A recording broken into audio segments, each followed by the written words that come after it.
All right, this is Adam the Annihilator here with, Mike Arrmenia. and what happened here today? Well, today I was invited to give a talk on energy, climate, and environment to the Charlestown Current Events Group, and they were extremely interested and asked a lot of great questions. Oh, cool. Maybe summarize some of your presentation. Like, what were the things that you touched upon? Well, the things that we touched about were comparing all the different kinds of energy that are used all over the world to determine which ones are effective and cost effective and which do the best for the environment or the least harm for the environment.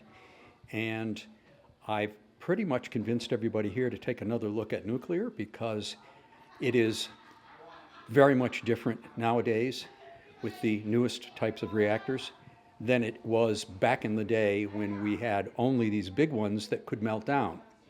So the current reactors that we've been working on the last 10 years, and I've built reactors, can't melt down and can't explode and do very little harm to the environment. And you can walk away from them safely without having to worry about any damage.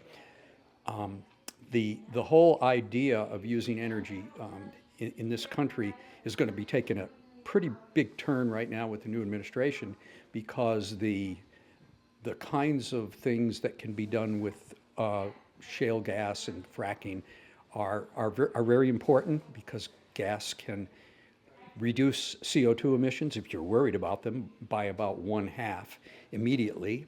And then my group, the Energy Council of Rhode Island, are advocating that we do that first, natural gas, go to mostly natural gas, and then in 2 decades, try to get our nuclear capability back to the point where we can build these advanced reactors.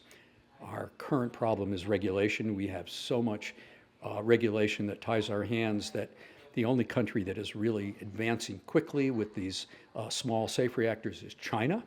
And in fact, our US government has helped China build the most advanced reactor ever in the world, the thorium molten salt reactor.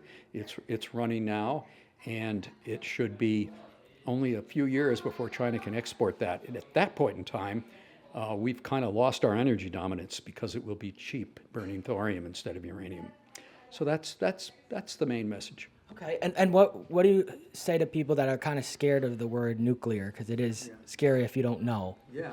So nuclear, you have a right to be scared of nuclear if a bomb is going to be dropped on your head, because that radiation. Well, first of all, the blast will kill you, but the radiation is going to be acute. People that think that meltdowns are like nuclear bombs are wrong. The worst meltdown ever was at Chernobyl in Russia in 1986, and it killed less than 100 people.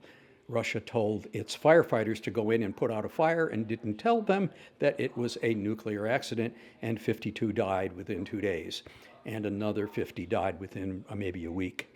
But after that, nobody died, and Russia sent in 600,000 different people for short periods of time to make that reactor site safe again, which it is now. You can go there as a tourist. But those 600,000 people only stayed for a short time. Right. And they didn't, and none of them are sick.